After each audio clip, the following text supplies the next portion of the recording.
Who in retail can relate? Have you gone to these stock rooms, and if you've been there for more than an hour, do you catch yourself kind of breathing and feeling a little nauseous because of the mold and the dust and probably the rat stuff that you don't, there's probably lots going on back there. And not in a good way. No, I don't think so. So the silent cost of retail, it affects all of us physically when you've been doing this for a long time, especially. Sorry. It's discontinued. Hey everyone, welcome to another episode of Sorry, It's Discontinued. I'm Hilary, your host, and thank you for joining me today. I want to get into this topic. It's connected actually to last week and what we talked about, which was taking breaks and how important they are in retail. Now, I know my fellow retail warriors and retail family, and all of us who work in stores, back of house, anywhere that has to do with helping and supporting a store, a brand, and retail nowadays. We've all experienced what the daily toll can take on our bodies. I am speaking from experience. I have struggled with the effects that retail has had on my feet, on my back. I've actually been pregnant 3 times while I worked in retail. Not an easy task. Also, after having and delivered a human, going back to work and working behind the counter, doing stock while breastfeeding and dealing with the changes of the body, as other retail mother warriors can relate to, the challenges that poses. But also anyone who works in the retail industry that might have a physical disability or challenges with just as we get older, our bodies change. And when you've worked in a store for a very long time, over time, it affects you. Who here has been affected negatively, physically, by working in retail? Raise your hand. Raise your hand. Yeah. Okay, I'll raise too. So I know what it takes to still get up when your back hurts. You feel like shit. You've just put all the stock away yesterday, and you still have to go in, smile, and be the best customer service rep for your brand, for your store, and deliver that positive goodness when you feel really bad. Who here can relate to that? All right, let's get into it. Well, first off, we have to start with over time. You start wearing your uniform, right? You go in, depending on if you're working strictly for the store in some areas, or you're working for a brand, or you're working in cosmetics or clothing. You're standing on concrete floors. A lot of us want to go with the trends. We want to support these big, beautiful brands that we get to sell every day. Plus, they look pretty. And when they look pretty, you want to buy it and you want to wear it because you want to represent what you're selling. But a lot of times, they're not so comfortable. Now, when I started in cosmetics in 1999, 2000, I was actually wearing heels. Yeah. Oh, God love me. I mean, really, Hilary. I would wear heels. I'd wear platforms. I still wear platforms, but I basically wear combat boots all the time. I wear Doc Martens. I've worn, nurse shoes, basically anything that's really comfortable, that's not extremely heavy. But when I first started, I would rock some heels. And you're working on concrete, standing on concrete, and you're doing physical labor, doing makeup. And like I said, putting stock away. When you're wearing these shoes, it really starts to damage your feet. I know a lot of us, we have bunions. They don't sound so pretty. No, nobody wants to talk about their bunions unless they are really hurting and you're at work and you just want to take off your shoe and you just want to rub your foot and rub your bunions. But it's not so pretty. So once you start in retail, you start trying to wear, trendy clothes, trendy shoes. And over time, we have started getting more of this really cool, stylish fashion shoes that are tennis shoes, sneaker driven, and those are so much more comfortable, at least most of the time, than your heels or platforms. When I, first started out, the shoes that they had, they just were, it was either ugly or uncomfortable and black. Uniforms, too, which they really haven't changed. Some brands have gone away from uniforms, thank God. You're wearing your blouses and it's 100 degrees and the air conditioning's not working and you've got a jacket on and you've got to have this whole look, which is styled by somebody who has never really worked behind the counter and might not know. And they want you to look a certain way to really make a difference for the brand. It's such a disconnect because if you think about it, anybody who is working and is comfortable, maybe a light t-shirt or even polyester, something that stretches and it's light and long sleeve with the brand's logo. Some companies, thank God, did go this route. But at the same time, they added other pieces. It didn't make any sense, like long wool skirts and long blouses with huge bows. And then you have to wear your shoes and socks and look a certain way. It's ridiculous and so uncomfortable. You can absolutely style comfortable clothes that will work for a uniform. I wish all the brands would just put this together because everybody's tired. We're tired of being hot and uncomfortable. Okay. And then also the disconnect with being uncomfortable in our uniforms and how it's different for men as it is for women.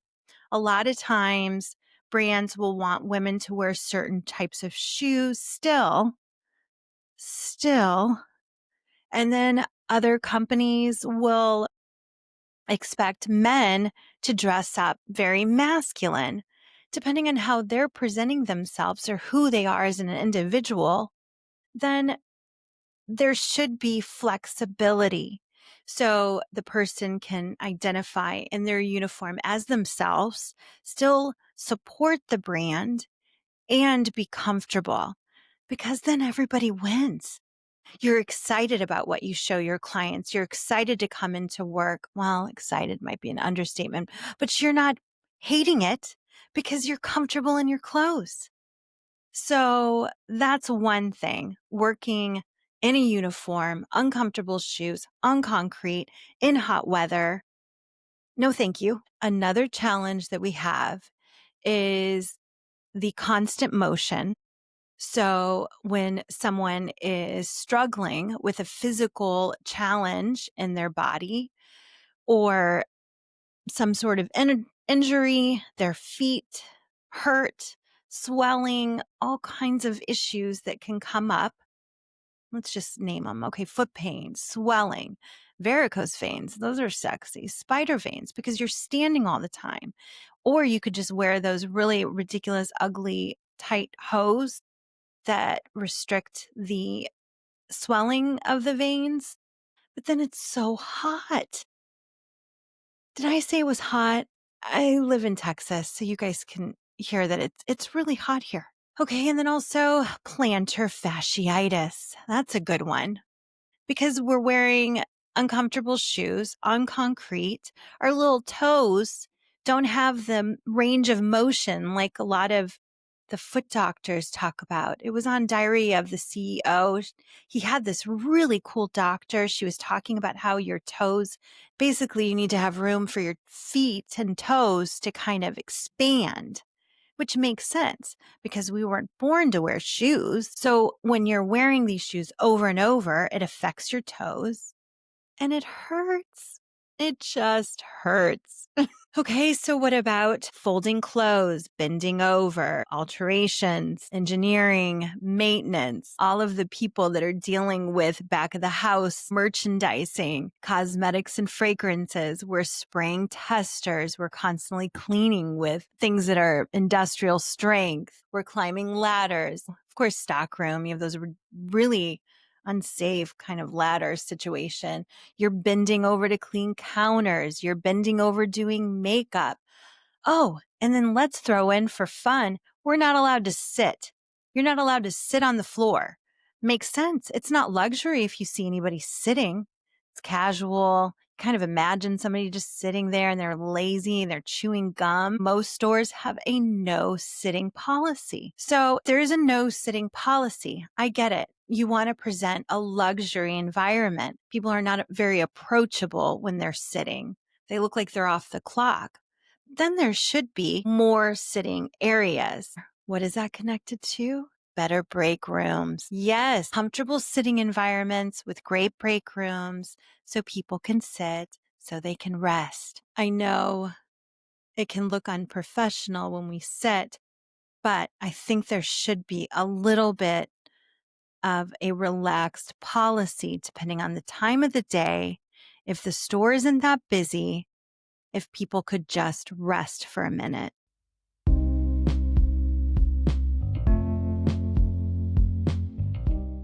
So long-term health effects that over time from doing these same motions, it affects all of us. So it starts to affect our joints, knees, hips. We start to develop arthritis. Sometimes it can develop more earlier than later because of the range of motion. You're doing the same thing over and over. Just like if you're working in an office and you're sitting down most of the time and you're typing, people will have those joint issues and arthritic issues in their hands, elbows, back. Now, back problems from lifting boxes and squatting or leaning over counters. Now, headaches and migraines. People who work in retail, there's issues with lighting. You're exposed to different fragrance. I'm not a scientist and I love fragrance, but you're getting exposed every day for hours and hours to fragrances and alcohol and the chemicals and the cleaning products that can cause headaches, migraines, and eye issues because you're straining against the light and you can even develop skin and respiratory irritation. But the worst is the environmental and the building conditions. We are dealing with dust and mold and poor ventilation, ongoing construction that affects everybody. Most of the time, these conditions worsen over time, especially if you have asthma or you're prone to bronchitis. So when you go to the back and you're doing stock and you're doing all of this to support the store, you're putting your body under tough situations and extremes. It sounds dramatic, but who in retail can relate? Have you gone to these stock rooms and if you've been there for more than an hour, do you catch yourself kind of breathing and feeling a little nauseous where you just like, oh, because of the mold and the dust and probably the rat stuff that you don't, ugh. There's probably lots going on back there and not in a good way. No, I don't think so. So the silent cost of retail affects all of us physically when you've been doing this for a long time, especially. There's not a lot of protections, for retail workers' health. There's benefits, of course, that these stores and companies offer, but you would think they would support more mental health, break room, less stress, better uniforms, clean air filters, would be more proactive because if they're focusing on the retail workers' health, it helps them in the long run. If they're looking at what it does to take care of their employees, their staff, their associates working in all of these different stores and companies, they will have more of a workforce that's strong, feels better, can sell more. It just makes sense logically, right? Ignoring comfort and wellness drives these chronic conditions, drives higher medical costs for both employees and employers. When companies invest in the wellness and healthier working environments, their own insurance costs drop because fewer workers are getting sick, getting burned out, or needing medical treatment for conditions that retail literally caused in the first place. So my own experience of standing for hours with sore feet until I finally had surgery, but the back pain and trying to sneak in breaks or go sitting in stairwells or in back of the store or hiding in stock rooms just so you can get a few minutes of relief, it's pretty common. And coworkers are forced to go back to work too soon after surgeries because of the guilt, because you don't want to lose out on big events. Your numbers will drop. But what it does is it actually affects you negatively physically. It affects your chronic pain. Your body hasn't had a chance to heal. And if you have a respiratory illness and you go back to work way too soon, you could actually end up in the hospital. And a lot of people were pushing that boundary when COVID was really rampant. I had friends that ended up in the hospital because they were doing too much. You have to look at what's best for you. Okay, the goal matters. You're worried about losing your job. Of course, you want to support your brand. You want to support your store. I get it. And the guilt, it's real. You feel so guilty when you put yourself first, especially when you have account executives and bosses and managers and stores relying on you. You even work from home when you're sick and you've just had surgery. You still want to support your team and your store, but taking time for yourself and your body to heal is all the difference in the world. So if you have a choice for today and you're actually listening to this podcast when you're debating on going to work because you don't feel good, or you're recovering from a surgery and you're thinking, should I go back a little bit earlier? Don't. Take care of yourself. The store will be there. And God forbid, if it's not, you'll figure it out. It will be okay. I know the shifting retail landscape is a real thing. A lot of companies are changing. And so when you feel this uneasiness, which I have felt many times, you worry if your job is still going to be there tomorrow. And then that pushes you to go to work when you need a break. And if you have to go to work, then practice being your own advocate. Just call or text your manager. I need to get off the floor. I'm going to go sit for 10 minutes. I need to go take a longer break.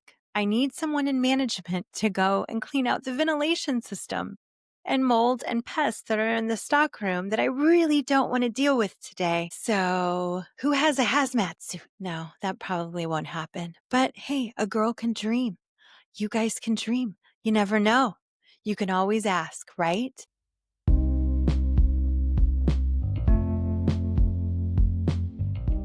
The cost and pushing for comfort and health and the support for the people behind the counter or who work in the store is so important. The irony is the very brands we represent, the ones we give our energy, loyalty, and bodies to, often don't recognize just how important their frontline workers are. We were the ones behind the counter as soon as the store opened a month after everything opened up in Texas with our ridiculous, ugly masks. It was so bad. I looked like I had a apron on my face. I don't even know if it kept me from getting COVID, but I think I already had it about 6 months before because I was dying for like 2.5 months. Not literally, but it was pretty bad. I was crying coming to work because I felt so guilty. I needed to go to work and I couldn't risk not getting paid, but I was so sick.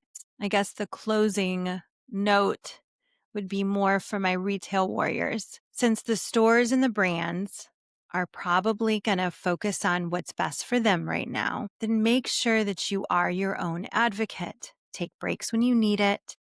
Don't force yourself to go back if you've just had surgery.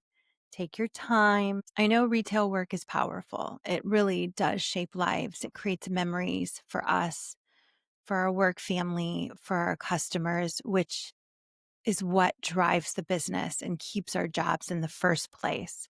But everything is changing. If companies were to take just a moment and focus on the humans that are working for them and the brands, support them in their uniforms and being comfortable with your shoes, demand better ventilation in stores or in the malls that these stores are in, cleaning them out regularly, providing proper areas of rest for associates, not just in the break rooms. All of that is going to make all the difference. Think about the bigger picture. Healthier workers. It means fewer medical claims, companies putting in effort to make stores safer and cleaner and more comfortable, and maybe even bringing a dog to work with a little retail therapy, like a little Luna. I think that could make all the difference. But truly, I really appreciate all of my retail warriors and family out there. I know working in retail and the havoc it can take on our bodies. So make sure that you're your own advocate. And if you have to, say no. Set boundaries. It's okay. And ask for help if you need it. All right. Well, until next time, Luna and I say goodbye. We'll see you guys next week. Have a wonderful week. And I love you guys. Bye. Thank you so much for spending time with me behind the counter today. If you enjoyed this episode, please follow Sorry It's Discontinued on your favorite podcast app and leave a quick rating or review. It really helps our retail family and fellow customers find the show. You can also connect with me on Instagram, TikTok, and Facebook at Sorry It's Discontinued. And if you have your own behind the counter story, a discontinued product heartbreak, or a beauty or retail industry confession, send it my way. Your story, it might be featured in a future episode. You can send me a message at sorryitsdiscontinued. Now, this podcast, it's independently produced and is not affiliated with any brands or companies mentioned. All stories and opinions shared are personal, reflecting the real-life experiences of those who've worked in this industry with heart and hustle. Thank you for being here. And remember, as cheesy as it sounds, a smile can really brighten someone's day.